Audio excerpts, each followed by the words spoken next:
John from Woewarden. Welcome to Nightbreed. How's it going, mate? Yeah, good. How are you? Yeah, good, It's thanks. nice. It's a little bit warm over here on a weekday night over here in Perth. It's just a nice cool 31 degrees at 7:45 in the evening. So yeah, we're only just starting to get the summer to really kick in over here. So it's nice to have warm days, I guess, but at the same time, trying to get to sleep at night at the moment sucks balls. So Yeah, of course. Yeah. So if we start back in like 2016, was that when you and Dan started cancer originally? Is that right?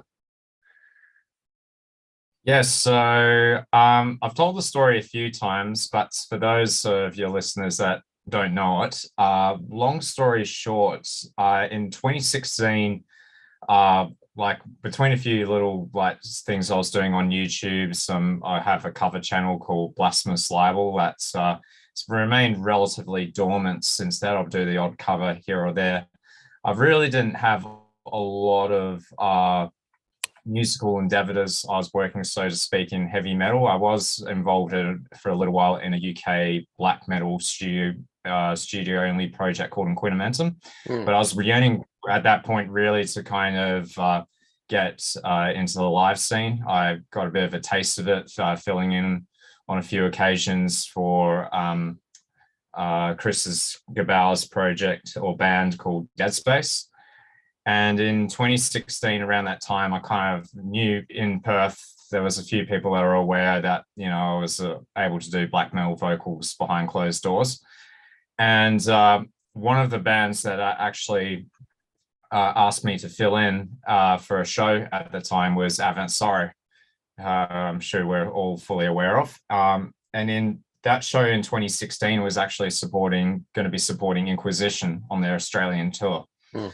So at the time, I was pretty excited about it. Keep in mind, this was before all of the allegations came out about, the Nazi shit and child allegations, all of that. So, things have changed since then. But the night before the show, we actually received a notification from the tour manager that Inquisition had to be pulled out, and I was gutted to be quite perfectly honest. And with that, the following night, I decided, to just vent out some frustration to going to a local dive bar in Perth called Joe's Juice Joint, just having a chat to Chris Gabauer and just letting out some of my frustration about how, I was just really yearning to get into playing live music on a regular basis. Mm-hmm. So he decided, well, as a side project, how about we form a DSBM kind of band? And went, okay. And I was originally pretty skeptical at first about it actually being formed, but within a few days, we had a lineup comprising of Chris Gabauer on drums, Dan Jackson on guitars, Shelby Jansen, who was at the time was the bassist for Dead Space, and Thomas Major as our other guitarist. And within 2 weeks, we released the EP Terminal, and the rest is history. Now it's 2023. We've released multiple albums, an EP, and we're just about to come on an Australian tour. So it's just grown arms and legs since then, which has been pretty neat. Yeah, nice. Oh, that's cool. So yeah, last year you guys put out an album through Bitter Loss Records, yeah? That's right. In the Art of My Caged Existence. How was writing and recording that one compared to what you'd done previously?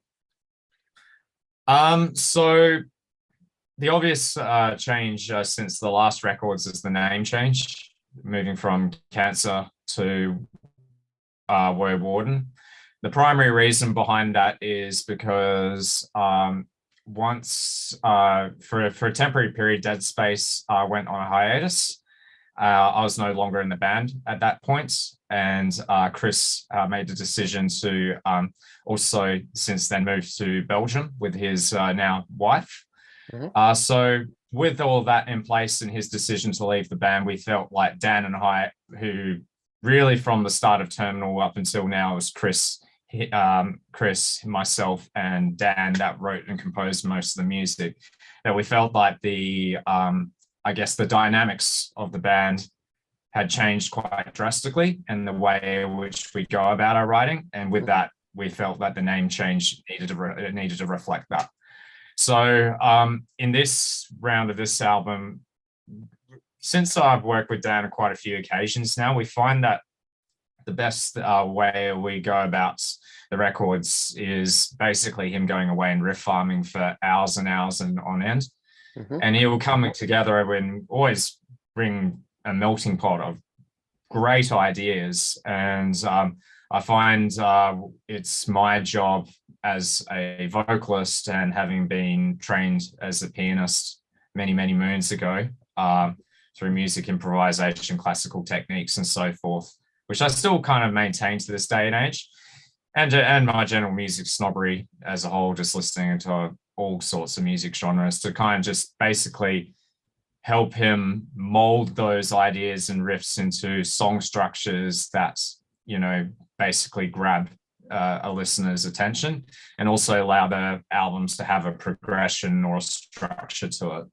So that's kind of how it works. Is like he does most of the riff farming and ideas on the canvas. I then come together with him and try and compose into some demos that are meaningful. And then once we've done that, then we would approach our drummer, Herb Bennett, who's in multiple bands in Perth, and he's an absolutely brilliant drummer. We're so blessed to have him in our band. We'll go away, places spin on the program drums that we kind of have in mind, and he'll put together some demos. We'll have a listen and see what he thinks.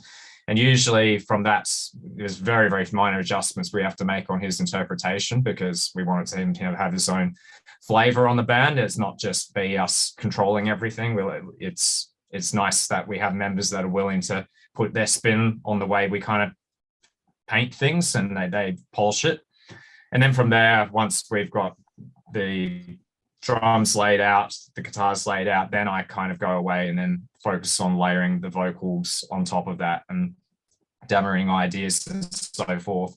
In terms of this one, though, there wasn't a lot of adjustments I had to make from the vocal side of things. Most of the demos that I tracked ended up being the final takes for the record. There was only a few minor sections I really needed to readjust. Thankfully, with my setup I have in this room here, that's all acoustically treated, and you know, my experience having done mixing and mastering on the previous record when we were Cancer, or last record on Cancer, Opioid, we were able to get most of that pretty tight knit in a package, whereby when all of the final tracks were laid out and the stems for drums, guitars, bass, etc., with their bass being done by Thomas Major on this one.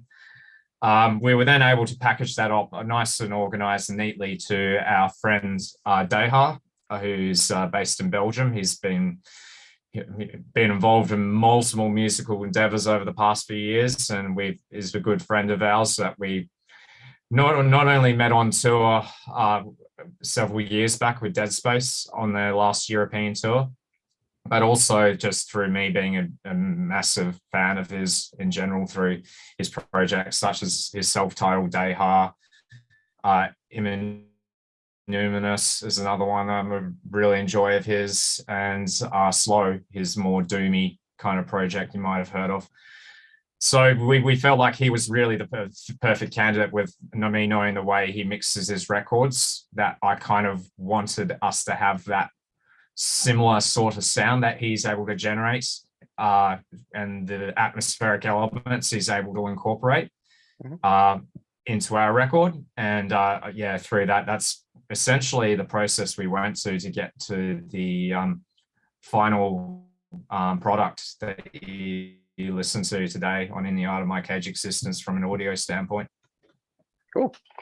And just on a side note, we were talking about Dead Space earlier. Like, is there any chance there'll be more Dead Space in the future? It hasn't like officially, it's not officially done or anything, right? Like, so after the I guess the break with the bands, they have officially decided to reform. I believe there is some music that is being developed behind the scenes, but in all honesty, I'm no longer in that band, and we've kind of, I guess, come to a mutual consensus between Chris, myself, and the common members between Woewarden and Dead Space that it would be best that we kind of keep, I guess, our communications to a distance, just because we don't want, I guess, one idea to infiltrate the other.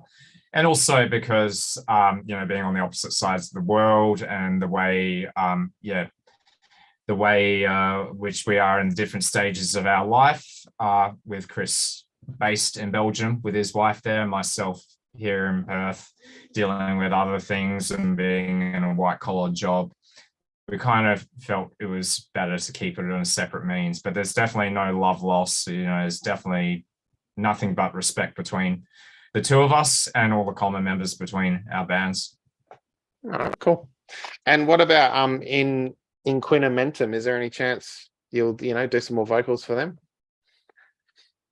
No, not at this stage. I actually made the decision quite a while ago that I felt that I was a bit, personally, I felt I was a little bit constrained by the environment of working with them.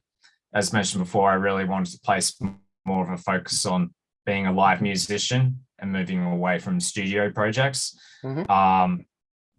Yeah, and also as you can kind of see with Woewarden, I wanted to place more of an emphasis on writing music that I guess pushes the boundaries of what defines atmospheric black metal, post-rock influences, all of the other melting pots of influences our band have, and obviously the DSBM elements of my vocals. I know for a lot of people it can be quite polarizing, but for myself, you know, I've always had a quite emotional connection to the sheer catharsis of just being able to actually, you know, act in that maniacal way, and how refreshing it can be. And I've always liked listening to eclectic artists, and everybody, you know, different artists are able to put a different spin on genres. Because, you know, when you listen to as much as we do, it can tend to get a little bit stale, and it feels like we're rehashing the same idea over and over. And with that, you know, Woewarden definitely provides me a vessel, which I'm very, very grateful to do with my friends in that manner. Yeah, cool. Talking about other, you know, influence and stuff, what have you been listening to lately? Oh, gosh. It's usually I'm listening to music constantly over the years, but the past year particularly is I've just been so bloody busy in my own personal life and circumstances. I got married in late November and I was having to organize that with my wife and a few other things, that music's listening has kind of taken a back step a little bit this year. However, there is still the odd albums that have really caught my attention. I think my number one for last year, or 2022, was An Abstract Illusion, which was that Swedish progressive death metal / black and death metal kind of record that came out. I thought that was just some beautiful progressions and parts in that I found really, really inspiring, just the sheer, you know, musicianship behind the drumming and guitar work was bloody awesome. But then in terms of, I guess, more of your straightforward black metal-y stuff, the Campfire record I thought was pretty awesome. Believe it or not, I have a little bit of a guilty pleasure of listening to quite a fair bit of power metal. And Rod, who's is our tour guitarist, who was also formerly in Avant Sorrow. We are constantly sharing power metal records between the two of us. I think the Borealis record, I think that's how you pronounce it. Borealis Illusions was an awesome one. A to Z, with Ray Alder from Fate's Warning, his side project, that was really good as well. just seeing what else I've got here on my screen. The Woods of Desolation one I kind of enjoyed. And then in terms of the more Despello Magri kind of albums that I've always been really into, the avant-garde black metal sound, I really digged the EP called Rejoice, The Light Has Come. Yeah, that's just a handful of the things I've been listening to in 2022. Yeah, cool. And so you were saying you guys are on tour this year. Where are you headed? So we in 2 weeks' time, we will be doing a weekend tour of Adelaide and Melbourne alongside a few of our friends, including Christ Dismembered, Crypt Crawler, and Drips, all really, really good friends of mine, just to name a few. We will also then, over the Australia Day long weekend, be playing in Sydney and Brisbane alongside a few of our other friends and Bitter Lost Records partners like Malignant Aura. Also, we're playing with Alters, which I'm really, really excited about. In fact, that was one of the artists I forgot to mention that I was listening to very, very heavily in 2022. That's a great album. Absolute killer. So I'm very, very excited to be playing with them. Cool. Otherwise, following that, we'll come back in early February and we'll play another show in Perth alongside Malignant Aura and a few of our friends again, like Crisis Member Crypt Caller as well. And then down to Bunbury, which is, for those who are unaware in your channel, is a country town, second largest town, city. So you could say it's a city in WA. That's about a 2-hour drive just south of Perth. So we'll go and play with them, play down there. And then following that, we've got a whole bunch of other shows coming up in February and March, playing inside Perth as well. So yeah, we'll definitely be busy. In fact, or potentially all the way up to April. There might be some other shows in April that are yet to be announced that will be get on the bill with as well. Yeah, nice and busy. And how about writing and stuff? Like, are you sort of working towards some other release in the future? At this stage, I think we really just want to concentrate on continuing promoting this record. And really focus at this point in, I guess, establishing ourselves as a foothold in Australia for as a band of choice to play black metal and support national and international artists wherever possible. Maybe towards the back half of this year when things have quietened down for a few of us personally. For example, I know Dan is in the process at the moment of building his first house, and myself getting into the swing of married life, I guess, so to speak, outside of being in a depressive black metal band. Alongside a few other personal things I can't really go into detail with the other band members since they haven't announced it to the world just yet. That I think we'll concentrate, given that we're all trying to manage our day-to-day lives as well as being in a black metal band. We think this is the top priority at the moment, and then towards the back end of the year we might get back into collating ideas and concepts for the next record. Yeah, too easy. Cool. All right, look, John, thanks for your time. I'm sure I'll see you guys at a show this year, if not more than one. And have a good one, man. Good luck on tour. I appreciate it. Thanks for having me. Cool. Too easy. Yeah.